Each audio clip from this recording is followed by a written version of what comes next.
Karachi airport signal के करीब धमाके में 3 गैर मुल्की जान गंवा बैठे जबकि 17 अफराद जख्मी हुए।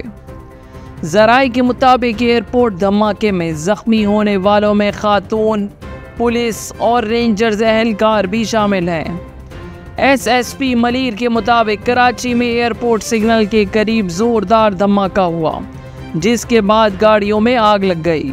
धमाके के बाद जाए वक़्वा का जायज़ा लेने के बाद मीडिया से गुफ्तगू करते हुए DIG ईस्ट असफर महसर का कहना था कि क्राइम सीन पर कुछ समझ नहीं आ रहा, कुछ भी कहना कबल अज़ वक्त होगा।